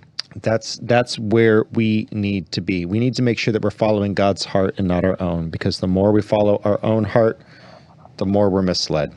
So with that said, if everyone's good, I think we do need to move to the screw tape letters. We had a couple other things planned. Let's pivot, because Charlie went a little bit deep, and I actually really think it was worthwhile. Tell us in the comment section. We've been talking about doing more robust apologetics, because that's what we used to do. But coming on to PSB for a little bit, we kind of altered a little bit to do some more of the cultural apologetics in the political sphere. But I really do enjoy getting into the word. We got in a little bit, not as deep as we normally do, but a little bit into the word and talking about apologetics. Tell us what you guys think in the comment section. I think it's a good thing. So with that said, Mr. Producer, we're going to fast forward just a little bit all the way up to, let me pull it up for you here, cut number 53. So let's go ahead and get into the screw tape letters, just carrying forward the apologetics a little bit further. Chapter 11. And in Chapter 11, next cut, Mr. Producer, we're going to cover some interesting stuff. But real quick, for those of you just joining us, the overview here, the screw tape letters are a series of correspondence between two demons. Screwtape, the elder mentor, and his apprentice Wormwood. In these correspondence, Screwtape encourages Wormwood on how best to tempt Wormwood's human patient, a young man in the World War II era Britain scenario. In this thread of conversation, Lewis explores the base temptations of man and how Satan might, in fact, act on our vices and virtues. Go ahead. Next cut, Mr. Producer. Chapter 11. We're going to be looking at the worldly acquaintances and even further how they interact with flippancy and humor, how God can use our or how Satan can use our humor, our God-given humor against us. So let's go to chapter number 57. Yep. And let's start. Stop me, guys, if you have anything to say. My dear Wormwood, he begins. Everything is clearly going well. He had made secular friends last time. I am especially glad to hear that the two new friends have now made him acquainted with the whole set. All these, as I find from the record office, are thoroughly reliable people, steady, consistent scoffers and worldlings who, without any spectacular crimes, are progressing quietly and comfortably towards our Father's house, hell. You speak of their being great laughers. I trust this does not mean that you are under the impression that laughter, as such, is always in our favor. Is humor a gift from God? Yes. Amen. Yes. Yeah. Yes. Okay, now how do I know that? How do I know that? God has a sense of humor. The best in the world. He is the origin of humor and laughter, of satire.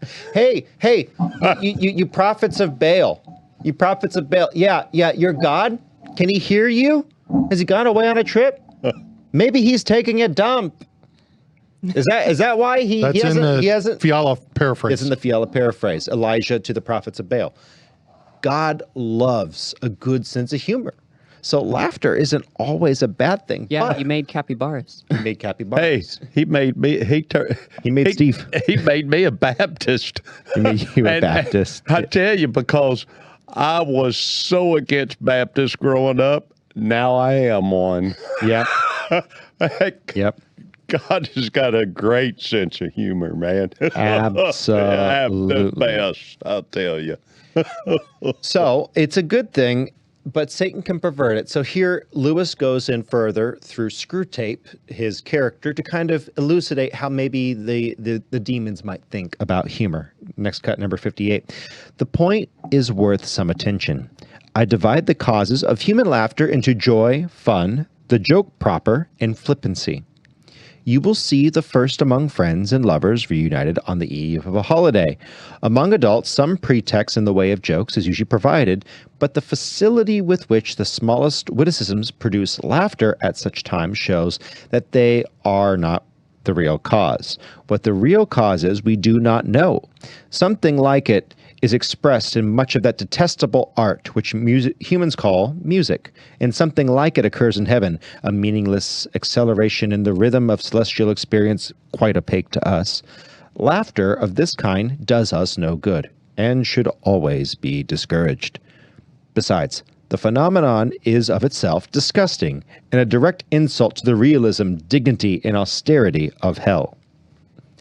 I do like Lewis's color on how a demon would think about laughter. Yep. Because it is an interesting thought. Do demons think of the godly gifts with that sort of detestation? I think they would have to. Mm-hmm. I think they would have to. You know they do. You know they don't like us praising music and worship music. The joy, the fun of laughter. Something that's witty, it's uplifting, it's fun. And so actually, pick it out if you can. There's actually a good reference to a good Christian comic. What's the most famous one? The one that you like so much? Tim Hawkins. Tim Hawkins. Oh. Actually, there is a connection here to something that Tim Hawkins said. We'll pick it out in a little bit on the issue of writing good humor. But continue, Mr. Producer. 59. Fun is closely related to joy, a sort of emotional froth arising from the play instinct. It is very little use to us. It can sometimes be used, of course, to divert humans from something else which the enemy would like them to be feeling or doing, but in itself, it has wholly undesirable tendencies. It promotes this charity, courage, contentment, and many other evils. Evil spoken from the devil's evil side. World. The opposite of what the devil would like for you. The joke proper, which turns on a sudden perception of incongruity, is much more promising of a field. I am not thinking primarily of indecent or bawdy humor, which, though much relied upon by second-rate tempters, is often disappointing in its results. The truth is that humans are pretty clearly divided on this matter into two classes. Next cut. There are some whom no passion is as serious as lust, and for whom an indecent story ceases to produce lasciviousness precisely insofar as it becomes funny. There are others in whom laughter and lust are excited at the same moment and by the same things. The first sort joke about sex because it gives rise to many incongruities. The second cultivate incongruities because they afford a pretext for talking about sex. If your man is the first type, bawdy humor will not help you.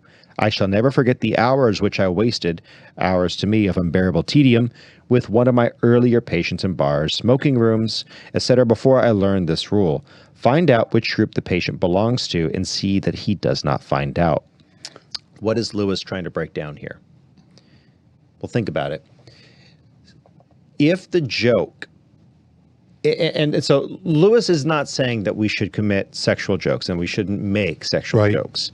But what he's saying is if someone laughs, if you chuckle at a joke that is funny, but it is sexual, that's not inherently necessarily sinful. It's natural for you to laugh. You probably shouldn't laugh. You should maintain some decorum and you should try to gloss over it.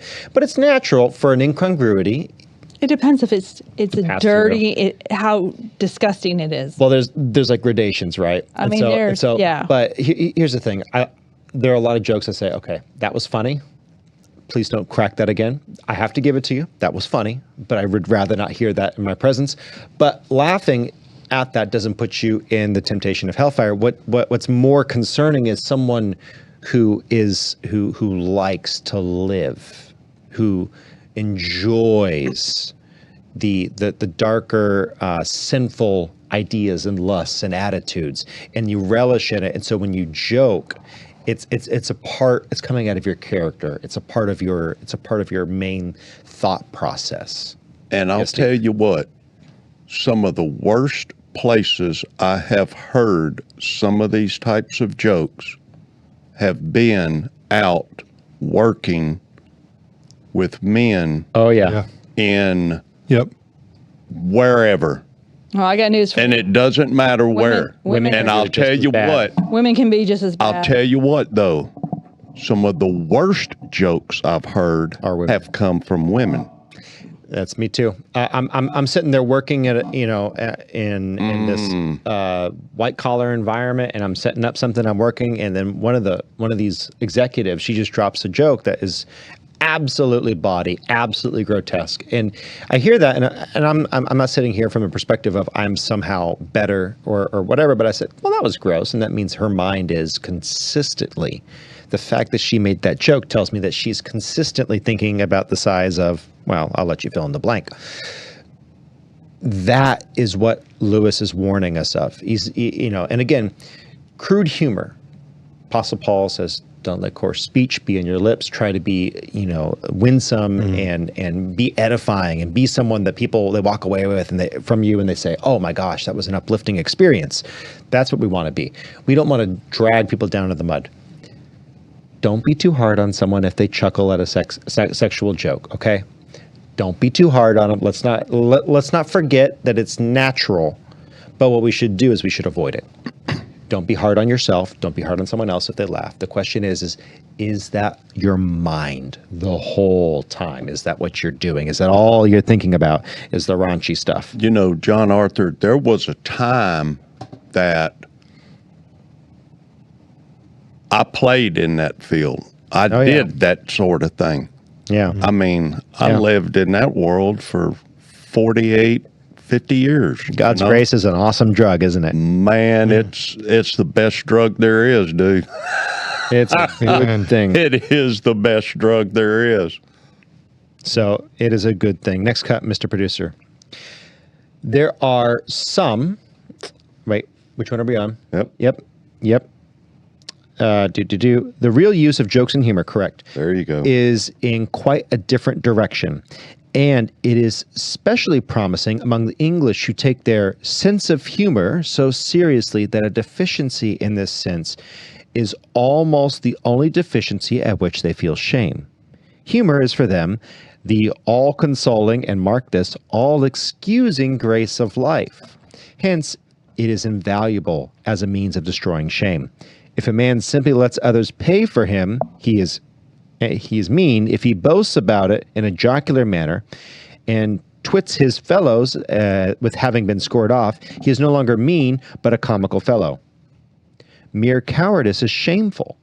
Cowardice boasted of with humorous exaggeration and grotesque gestures can be passed off as funny. Cruelty is shameful unless the cruel man can represent it as a practical joke. What verse does that make you think of? Woe to him who throws firebrands and arrows and says, was I not jesting? Yep. Oh, boy. The most annoying thing, I'm not going to say who in this room has said this, but the most annoying thing I have ever heard or ever seen is someone says something that they actually mean, and then they say, oh, ha, ha, ha, but I'm just joking.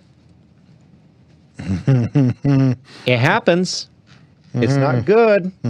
If someone says, ha, ha, ha, ha, I was just joking. And I've got a lot of friends that say that. It's like, no, that's cowardice. Yeah. You tell me what you want. You tell me what you want to hear, and let's say what you want to say. Tell me what you want to change, and let's have that conversation. But do not say something and then pull it back. Do not be cruel and pull it back. There is no substitute for kindness, for true charity or love. Next one. 1,000 bawdy or even blasphemous jokes do not help towards a man's damnation so much as his discovery that almost anything he wants to do can be done not only without the disapproval but with the admiration of his fellows, if only it can get itself treated as a joke. And this temptation can be almost entirely hidden from your patient by the English seriousness about humor. Any suggestion that there might be too much of it can be represented to him as puritanical or betraying a lack of humor. Real quick, have you ever had that happen where someone they'll throw something out and you say, wait a minute, I don't feel like that's appropriate. That's maybe a bridge too far. You're being puritanical. You're being well. Wait a minute. And so that's something that I think Tim Hawkins laid out really well with humor and comedy. What was the one thing that he laid out? He laid out a golden rule for what's off limits and in season in comedy. If it's made by men, you can mock it. Go ahead and finish that, Mr. Producer. If it's made by God, don't you dare. If it's made by men, you can mock it. If it's made by God, don't touch it. Off limits. So, the Down syndrome child. Probably don't make fun of them. That's terrible. Right? Probably don't make fun of them. To. Now, if I mean, it's cruelty. right? Sure. And people will mask that in the sense of a case of humor. Now, that's an egregious case. But there's a lot of adults that make fun of children. I know, but they should be ridiculed for that sort of thing. I know. I agree with you. So You know. So that's a severe case, but let's shade it back. And again, I don't want to get too far down in the weeds on examples, but there are shades of this that we accept in everyday life where we mock someone. And it's really us allowing some, not everyone does this, but it happens. You'll see it where someone will use humor to shade over or kind of gloss over something that is morally deficient. That's where Satan really likes to twist the fun, the laughter, the joy into something different. And if you find this in your life, I guess we all do this on some small level or even a greater degree. All sins, all men are guilty of on some level. Even if it's just in the mind or the heart, maybe it doesn't escape your mind and you only think the thought. But man is continually wicked. And only by the saving grace of God can we start to become sanctified. It's his restraining influence and grace that transforms us, but the renewing of our minds by the exposure to the scripture. That's the only thing that really, really helps. And so OU81Q says God created everything. God created everything. Humor is a thing.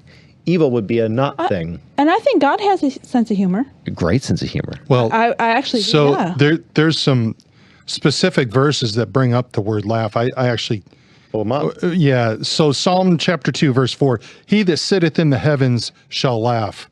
The Lord shall have them in derision. Psalm 37:13, the Lord shall laugh at him, for he seeth that his day is coming. And so when we talk about laughter, yeah, it's biblical. Zephaniah 3:17, the Lord thy God is in the midst of thee is mighty. He will save. He will rejoice over thee with joy. He will rest in his love, and he will joy over thee with singing. And we could go on. I mean, we've talked about some of the things, but laughter is good. Laughter doeth like a medicine, doeth good like a medicine. There are actually, I won't call them scientific studies, but there are reported cases of people who were diagnosed with a very bad illness and they just perpetually watched funny shows and it improved their health. They actually have laughing classes that people join because the chemicals that laughter promotes in your body makes you feel better.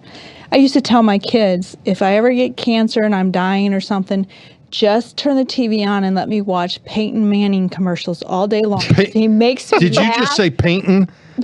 He makes me laugh. Peyton and every time Manning. I watch his commercials, I thought I'll just laugh myself into good health. Now, for those of you that don't recall, Peyton Manning does commercials for Nationwide, and he has this one commercial where it's he's doing an art class, and she comes up and says, "Peyton, that looks really good," and there's this dialogue about Peyton or Peyton. Yeah. Peyton Manning. Peyton. See, that would be an incongruity. Yeah, an The joke incongruity, proper. yes. The joke proper. So Proper joke. if you go back to, the joke proper is what Lewis calls it. So let's go to 62 one more time here. But flippancy is the best of all. And this is the one that Lewis is trying to warn us of. In the first place, it is very economical. Only a clever human can make a real joke about virtue. There's Tim Hawkins again. Or indeed about anything else. Any of them can be trained to talk as if virtue were funny. Making fun of the things of God is very, very easy to do. Making sexual jokes. That's why it was either him. Was it him? Was it Tim Hawkins, Bob Smiley, or who? Someone said one time, they said, the hard thing as a Christian comic is when you run out of ideas in the secular world, you can just drop the F-bomb. And people will laugh because there's an incongruity. But he says what it does is it demeans and removes, it diminutes your status as an image bearer of God. And so really you're making fun of the image of God when you speak so lowly and you use that as a comic. You use sexual depravity or something else as your comedic intention. You have to be truly witty. And so flippancy is a cheap humor. And it's very easy to turn. And it's a type of incongruity, but it's not a good one. 63, Mr. Producer. Among flippant people, the joke is always assumed to have been made. No one actually makes it, but every serious subject is discussed in a manner which implies that they have already found a ridiculous side to it. If prolonged, the habit of flippancy builds up around a man, the finest armor plating against the enemy, God, that I know. And it is quite free from the dangers inherent in other sources of laughter. It is 1,000 miles away from joy. It deadens instead of sharpens the intellect, and it excites no affection between those who practice it. Your affectionate uncle, Screwtape. Think about that for a minute. Flippancy, for the sake of flippancy. Well, actually, I mean, those Christians, they're kind of dumb. Actually, God's kind of approved, that type, the clapter that we see. And by the way, the right does it as much as the left. Yes. Maybe not quite to the same grotesque degree, excusing the same grotesque stuff, but the right, we do it as well when we get lazy. So we need to make sure that laughter, that we espouse laughter, we push laughter. We want to be a joyous people. We want to enjoy the gift that God has given us of joyful laughter. But we want to also make sure that we put in the effort, we put in the work. When we do art, we want that art to be good. We want it to be beautiful because we want to be an accurate reflection of our Creator. Thoughts for the day? Well, I think we talked about a lot of good things today. I do like the fact that we did open up more apologetics today because I like when we can proclaim Scripture and stand on truth. I think that's going to impact people more than anything else. Mm-hmm. Steve? Yeah, I just find it difficult for people to think that truth is hate speech.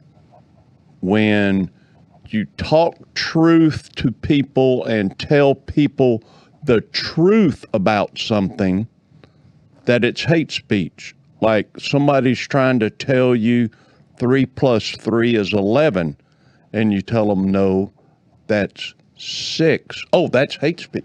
Mm-hmm. No, I'm just trying to explain the truth to you. This is how you add, it is done this way. Do you know, I heard this week that 35% of all young people believe it is okay to commit violence against people that believe and express different opinions than you. That doesn't bode well for us. And no, it doesn't. It goes to the issue of tolerance. Oh, yeah. You will tolerate some things, and you will not tolerate other things. And the more, and I forget who said this, but someone said recently that they were quoting an author. The more you tolerate sexual deviancy as a culture, the less you will tolerate sexual morality. And the more you tolerate sexual morality as God defined it, the less you will tolerate sexual deviancy. And that tracks because the foot in the door for feminism was, in a lot of ways, was men who did not hold their part of the bargain up.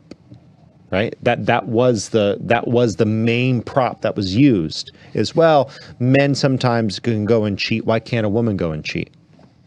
As a society, the more you tolerate, well, women can go and be free, and they're just the same as men. Why can't 2 women get married? Why can't 2 men get married? Yep. Wait, if men and women can marry within their own sex, really is gender just a construct? Now that gender is just a construct, maybe, and you think I'm doing a slippery slope argument. Oh wait, no, you've lived the last 20 years. Age is just a figment of your imagination. 3-year-olds is okay. We're headed that direction. Okay, it's not a slippery slope. It's a once you've begun to tolerate indecency, you will no longer tolerate decency. That's a truth. Well, Charlie. That's a truth. My quick comment is, AZ Patriot 17, you should not be stating what you are eating on the chat unless you are willing to share. Okay, I'm a little hurt that I'm sitting here and you're not sharing. So let's watch that. But I would say this. I think I'm astounded at the amount of interaction on the chat with the apologetics, and I really appreciate that. And I think that folks, look, we're going to bring forth some topics, and they're going to be hard, and it's no different than what others have done. Save it. We're not misogynists. We're not bigots. We're not throw in Racist. your favorite term. I just don't care. Yeah. That's not what this is about. We're not here to condemn. We truly want to proclaim truth and do it in a winsome, loving way. And we understand there's struggles. We get that. And what we're saying is we'd be willing to try to help you through the struggle. Yep. And that's really the crux of it is being prepared to give an answer. And so that's what we're trying to do here. We're bringing up case studies from early founding fathers' history. We're more than happy to do hardcore apologetics. Let us know in the chat if you guys would like us to focus more on some of those segments. That's been our bread and butter for years that we've done. But being ready to answer when asked, why do you have the faith that you have? Why do you believe what you believe? That's not an option. That's a commandment. And I've had people ask me, well, isn't Jesus enough for you? Why do you need to have all these answers? Why do you want to think about, and we've talked about this, about the reality of heaven and hell. Like, what's heaven? How could a good God create a place called hell? If you want us to do a segment on that, I don't believe God created hell other than cordoning it off. I think God is hell to the unbeliever, and he is bliss to the believer, because God is everywhere. Why do I want to think about that? Why does it matter? Because I want to gaze into the face of God. I want to know who he truly is. By the way, just clarification, it's a deep subject. I believe in a literal hell. I'm not saying anything other than that. But running down the rabbit hole, going all the way down, trying to understand, trying to read the scriptures, trying to know God more. And isn't that what C.S. Lewis tried to do? Sure is. Think. Yep. Think about God. Think about him. Try to know him. That's our objective here. And we're glad that you're coming along with us for the ride. We pray that this week is a good week for you. I will not be here next week. What? Yeah, What? I'm sorry. So Charlie's going to my goodness. Charlie's going to be taking it up. Okay. So we'll probably put a Federalist paper in the queue and some good apologetic stuff. Yep. But I think it's going to be good. Oh, we'll have some fun.